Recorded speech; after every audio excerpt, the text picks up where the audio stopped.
Hello everyone. Here we will discuss chapter number 2, that is acids, bases and salts of standard 10 science. Let's get started. Particularly in this video we will learn about acids and bases, their properties, their taste. Next we will discuss about types of indicator, how we will use indicator to test whether the substance is acids or bases. Next we'll discuss about chemical properties of acids and bases. The last one will discuss similarities between all acids and all bases. The very first thing we'll discuss acid. What does it mean, acid? Acid is defined as the one which produces hydrogen ions in water. Whenever any acid will mix with water, it will dissociate into ions. If it will produce hydrogen ion, then the substance will be acid. For example, sulfuric acid, hydrochloric acid, acetic acid. When sulfuric acid is added to water, it dissociates into hydrogen ion and sulfate ion. Similarly, when hydrochloric acid is mixed with water, it dissociates into hydrogen ion and chlorine ion. So let's discuss some other properties of acid. Acids turn blue litmus to red. The taste of acid substances is sour. You must have taste like vinegar, orange, tamarind, tomato, milk, lemon. All the substances taste sour in taste. So, is they contain acid? Yes,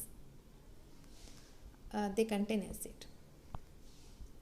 Vinegar contain acetic acid, orange contain citric acid, tamarind contain tartaric acid, tomato contain oxalic acid, curd contain lactic acid. All the substances contain types of acid in it. That's why they taste sour. The word acid comes from a Latin term, that is acer, which means sour. That's why it is named as acid. Next we will discuss various types of acid. How acid is classified? Acid is classified into various categories on the basis of its properties. First of all, from its derivatives. Acids are classified as organic acid and mineral acids. Those acids which derived from plant and animals, they are known as organic acid. For example, citric acid. Citric acid is derived from fruits like orange, lemon. That's why it is a organic acid. If you will take oxalic acid, lactic acid, they are also organic acid. Next type is mineral acid. Mineral acids are inorganic acid like sulfuric acid, hydrochloric acid. They are very dangerous, they are corrosive in nature. So whenever we will handle this kind of acid, the mineral acid, we need to be very careful. We need to take all the precautions, all the necessary precautions. Other types of acid is classified as strong acid or weak acid on the basis of its strength. Strong acid is the acid which completely dissociate into ions in aqueous solution. Example, sulfuric acid and hydrochloric acid. When they will mix with water, they will completely dissociate into hydrogen ion and sulfate ion. In the case of hydrochloric acid, it will completely dissociate into hydrogen ion and chlorine ion. Next type is weak acid. Weak acid are those acids which don't dissociate, which doesn't dissociate completely into ions in aqueous solution. For example, acetic acid, they are very weak in nature. That's why they will not dissociate. Other kinds of acid are dilute acid or concentrated acid. This classification is based on the amount of water or the concentration of acid in it. The one which has low concentrations of acid in aqueous solution, they are known as dilute acid. For example, dilute hydrochloric acid, you must have heard dilute sulfuric acid. The one which has high concentration of acid and low concentration of water, the amount of water will be very less in that solution, and concentration of acid is very high, are known as concentrated acid, like concentrated sulfuric acid, concentrated hydrochloric acid. Moving on to the next important concept, that is base. Bases are those substances, those products which produces hydroxide ions in aqueous solution. Just recall the concept of acid. In acid, they produced hydrogen ion, but bases produce hydroxide ion in aqueous solution. Bases which are water soluble, they are known as alkalis. Let us discuss some more properties of bases. They turn red litmus to blue.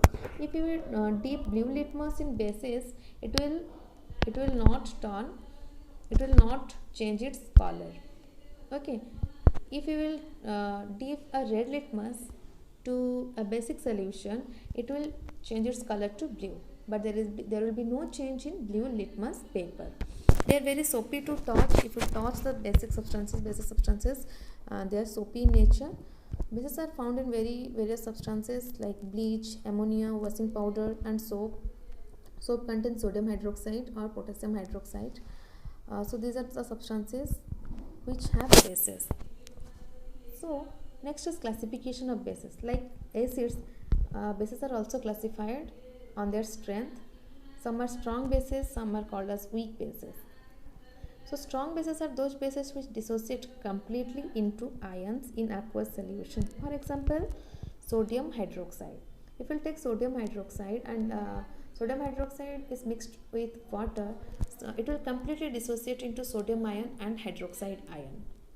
But if we will take ammonium hydroxide, here there will be not completely dissociation. Weak bases are those substances which doesn't dissociate completely into its ions in aqueous solution. Already I said ammonium hydroxide will not dissociate properly or completely in aqueous solution. On the basis of its amount of water in it, it is also classified into dilute base or concentrated base. Those solutions which has low concentration of base are known as dilute base, for example ammonium hydroxide, and those substances which has high concentration of base in aqueous solution, they are known as concentrated base, for example potassium hydroxide, sodium hydroxide. Next important term in this chapter is indicators. So as we already studied about acids and bases, so how we will determine? We can't test everything, every substances, because it may harm. So for that reason we need some indicators to find out whether the particular substance is acidic or basic. So indicators are those special substances which determine if another substance is acidic or basic in nature. So there are various types of indicator found in our environment: natural indicator, synthetic indicator, and olfactory indicator. We will discuss one by one. Natural indicators means what? Natural indicators are those indicators which are obtained from naturally occurring substances. Example, litmus paper. Litmus is extracted from the substance lichen. Turmeric paper, we can prepare turmeric paper. China rose solution, China rose is easily available. We can use that also to test whether the given substance is acidic or basic. So how will we test it? By natural indicator. If we will test it by litmus paper, litmus paper is available in two colors. One is blue litmus paper, other one is red litmus paper. In acidic solution, blue litmus turns red, while there is no change in red litmus paper. Similarly, in basic solution, red litmus turns blue, but there is no change in blue litmus paper. Next natural indicator is turmeric paper. We can take 2 spoons of turmeric powder and we can make a thick paste. We'll put over a blotting paper. Then we'll let it for 2 to 3 hours to dry up. After that, we can use to test the substance is acidic or basic.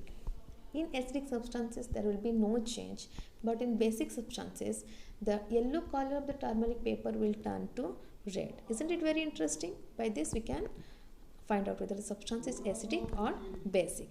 Next one is China rose solution. China rose solutions are those solutions which is derived from China rose petals. We will take some China rose petals. We will keep it in warm water for 20 minutes to 30 minutes. Then you will see that color of the water will change to pink color. If you add that pink color solution in acidic solution, the acidic solution will turn dark pink. And if you will mix that general solution to a basic solution, it will turn green. So from the color, from the change of the color, we can say whether the substance is acidic or basic. Next kind of indicators is synthetic indicators. Synthetic indicators are those indicators which are prepared in laboratories. Example, phenolphthalein, methyl orange, etc. This is a methyl orange. See the figure. In acid, it gives a different color. In bases, it give a different color. So, which color it gives? Methyl orange turns red in acidic solution, and in basic solution it turns yellow. Just see the figure. In acidic solution it turns red, and in basic solution it will turn yellow. Similarly, in another synthetic indicator is phenolphthalein.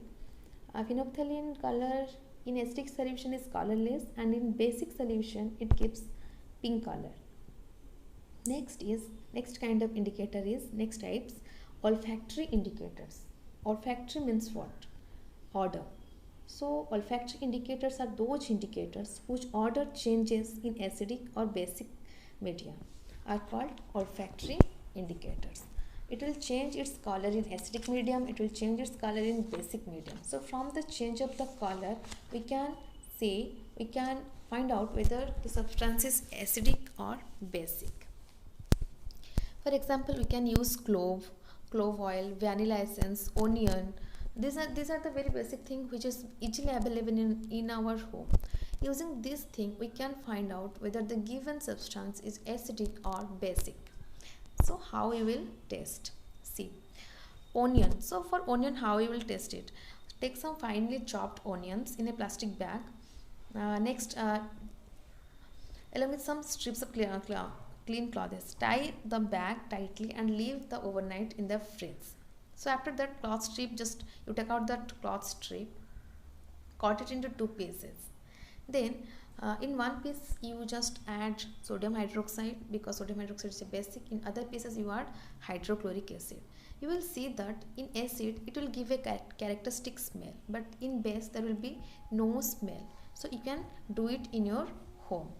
Next is vanilla. How? From vanilla essence you can taste it. Just add some acid to vanilla essence. You will see some smell is there, vanilla smell is there, but if you add base to the vanilla essence, there will be no smell. So from this we can find out whether the substance is acidic or basic. Similarly, for clove oil, we just add acid in one container, one test tube, and in other test tube we take some base and add clove oil. You will find that there is no smell in basic solution, whereas in acidic solution it retains its smell. So just see the table. Onion, vanilla and clove, all these 3 substances will give a smell in acidic substances, but they will not give a smell in basic substances, basic solutions. Next important topic of this chapter is chemical properties. What are the chemical properties of acids and bases? First we will discuss about how do acids and bases react with metals. How do acids react with metals? When acid react with metals, it gives hydrogen gas along with a respective salt. If you mix acid to metal, it will give salt and hydrogen gas. For example, if you will take hydrochloric acid and you will add zinc granulates to hydrochloric acid, it will form zinc chloride and hydrogen gas. So let's see it by an activity. So this is the activity apparatus. In this test tube hydrochloric acid is taken, zinc granulates is added, and its mouth was covered by a cork. When after adding zinc granulates to hydrochloric acid, you will observe some bubbles are coming out, some gases are coming out through this delivery tube. Through this delivery tube it is passed to a soap solution. Okay, so whenever it will pass, that gas will pass through the delivery tube, it will produce some bubbles. So how we will test which gas is produced here? So we need to take one burning candle. When you will touch that bubbles with a burning candle, you will observe that it burnt with a pop sound. That means the gas is hydrogen gas, because hydrogen gas is used as fuel and it burnt with a pop sound. That's why when a metal react with acid, it will give hydrogen gas. And from this apparatus, from this testing apparatus, we can find out, we can experiment, we can observe that hydrogen gas is released from this activity. And we will test it by a burning candle. When we keep burning candle to it, it will start burning with a pop sound. Note one more thing is that why acid, why pickle, why lemon pickle is not kept in metallic container? What is the reason behind it? Just this reason, because lemon contain lemon contains citric acid, and as we know that acid react with metal, so that citric acid may react with the metal to form salt. So that's why acids are not stored in a metallic container. That's why lemon pickle is not stored in a metallic container. Next is reaction of metal with a base. When base react with metal, it produces salt and hydrogen gas. For example, sodium hydroxide. If sodium hydroxide will react with zinc, it will produce sodium zincate and hydrogen gas. Like the previous activity, here also we have taken in a test tube, we will take some sodium hydroxide solution. We will put zinc granulates to it. We will observe that zinc will produce a salt, that is sodium zincate, and hydrogen gas is evolved. So how will you test the hydrogen gas? Like we have discussed in the previous activity, we will take a soap solution, and whenever through the delivery tube hydrogen gas is passed through the soap solution, it will form some bubbles. And when we will keep one burning candle near to the bubbles, it will start burning with a pop sound. That means it is hydrogen gas. So what we learn from this activity, that is when metals react with acid or bases, it will give a salt and hydrogen gas.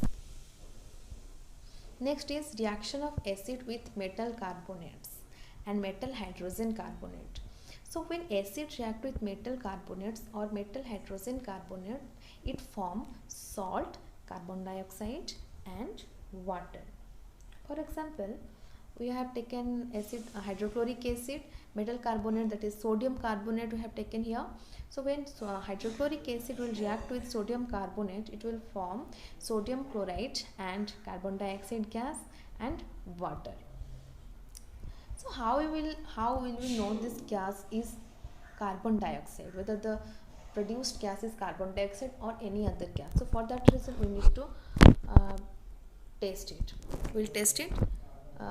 Here just we will discuss how acid react with metal hydrogen carbonate. Same thing, when acid react with metal hydrogen carbonate, it will form salt, carbon dioxide and water. Sorry, there is no arrow by mistake. So hydrochloric acid, when hydrochloric acid react with sodium hydrogen carbonate, it will produce sodium chloride, water and carbon dioxide. So just now I said how we will test it by, how we will test that carbon dioxide, whether the produced gas is carbon dioxide or not. In a test tube we will take some acid like hydrochloric acid, dilute hydrochloric acid. Then we will add sodium carbonate to it, or sodium hydrogen carbonate, because any metal carbonates or any metal hydrogen carbonates we need to add to it, and its mouth will be covered by a cork. The gas will be produced, will be passed through a delivery tube to a calcium hydroxide solution. If the calcium hydroxide solution turns milky, then it is carbon dioxide, because the lime water calcium hydroxide solution, when it mixed with carbon dioxide, it produced calcium carbonate. See, it will produce calcium carbonate. Calcium carbonate will give a white precipitation. So that means what? That carbon dioxide can be tested by passing it through a lime water. It turns lime water milky. That's why it produced excuse me. That means it produces hydrogen gas. When excess carbon dioxide will pass, then what will happen? When excess carbon dioxide will pass through it will produce carbon hydrogen carbonate. Sorry, calcium hydrogen carbonate. So one more thing we just need to learn here. Limestone, chalk, marble are different forms of calcium carbonate. All metals, carbonates and hydrogen carbonate react with acids to give corresponding salt, carbon dioxide and water. Next, reaction of base with metal carbonate and metal hydrogen carbonate. Actually, base don't react with metal carbonate and metal hydrogen carbonate. There is no reaction between base and metal carbonates and metal hydrogen carbonates. This is one more important reaction between acid and bases. Neutralization. You must have learned this topic in the lower classes also. Just recall the concept. Neutralization is the reaction in which an acid mixes with a base to give salt and water. In neutralization reaction, acid and base will react with each other, will mix with each other to give salt and water, and heat is also evolved in this reaction. So for example, we will take hydrochloric acid. Hydrochloric acid is an acid. Sodium hydroxide is an base. When they both mix with each other, it will produce sodium chloride and water and heat. Heat will also evolve here. So how this process of neutralization takes place? Suppose in a conical flask we will take sodium hydroxide and we will add phenolphthalein to it. As we already discussed, phenolphthalein is a synthetic indicator. So in base it will give pink color. Whenever acid and in neutralization, whenever acid will added to it, it will change its color. When it will become colorless, that means it is neutralized. So in a burette, take hydrochloric acid. In a conical flask, take sodium hydroxide with phenolphthalein. When from the burette, hydrochloric acid is added to the sodium hydroxide flask, then after some time you will observe that that pink color will disappear. That means it is neutralized, the acid neutralized the effect of base here. The hydrochloric acid will neutralize the base, that is sodium hydroxide, to form what? To form sodium chloride and water.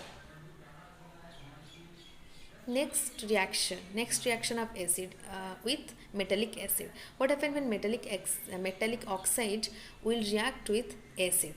As we know that metallic oxides are basic in nature, isn't it? Metallic oxides are basic in nature, non-metallic oxides are acidic in nature. So when metallic oxide will react with an acid, it will form salt and water.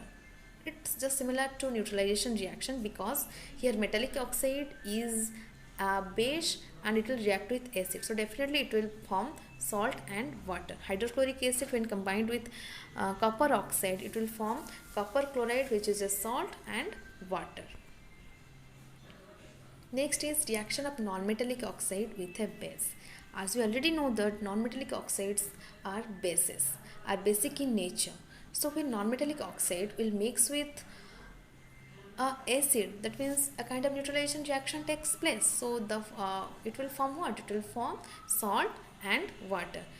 Suppose you take carbon dioxide. Carbon dioxide is a non-metallic oxide, and when it will mix with a base, that is calcium hydroxide, it will form calcium carbonate, which is salt and water.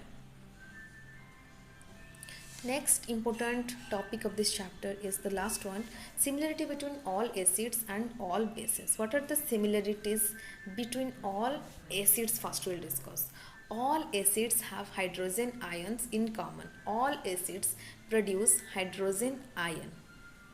Okay, and all bases have hydroxide ions in common. All bases produce hydroxide ion when it is in aqueous solution. So this hydroxide ion will show the basic characteristics, will show the basic nature of that substances, of that compound, and this hydrogen ion will show the acidic substances, acidic properties of that substance, of that particular substance. What happens when acid in water solution? as we already know that when acid mix with water, it will form hydrogen ion. It will dissociate into ions. Okay, suppose HCl, when HCl will mix with water, it will form hydrogen ion and chlorine ion. Hydrogen ion actually can't exist alone, so again that hydrogen ion will react with water to form hydronium ion. So definitely at the end we will get hydronium ion and chlorine ion. Again I am repeating the concept. When acid will mix with water, it will dissociate into ions. It will dissociate into ions like cation and anion. Here, for example, hydrochloric acid, when hydrochloric acid will mix with water, it will form hydrogen ion and chlorine ion. Hydrogen ion actually can't exist alone. For that reason, it will mix with water to form hydronium ion. See, this is a activity. So how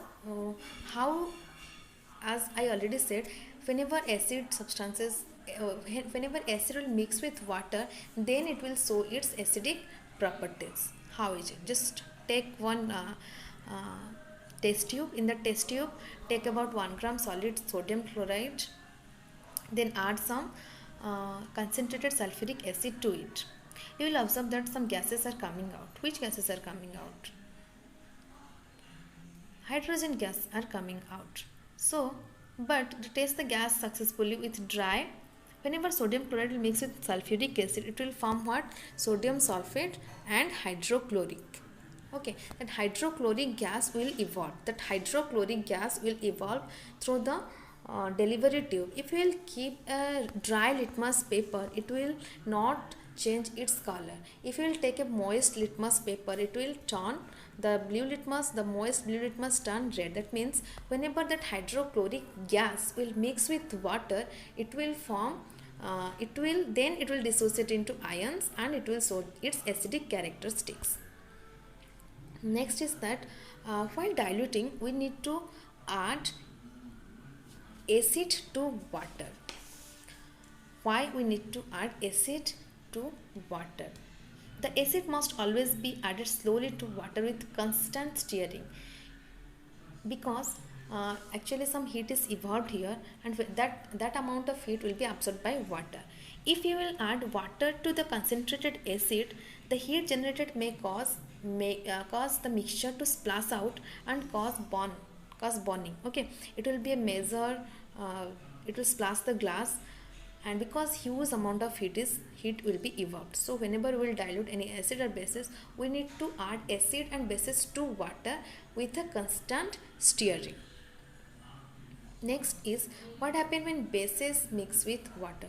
Like acid, bases also dissociate into ions. Suppose we take sodium hydroxide. When sodium hydroxide will mix with water, it will form sodium ion and hydroxide ion. Similarly, magnesium hydroxide, when magnesium hydroxide will mix with water, it will form magnesium ion and hydroxide ion. So generally bases generate hydroxide ions in water. Bases which are soluble in water are called alkalis. One more thing is that all bases don't dissolve in water. An alkali is a base that dissolves in water. They are soapy to touch, bitter and corrosive. Never taste or touch them, as they may cause harm to you. You no need to touch anything directly by your hand.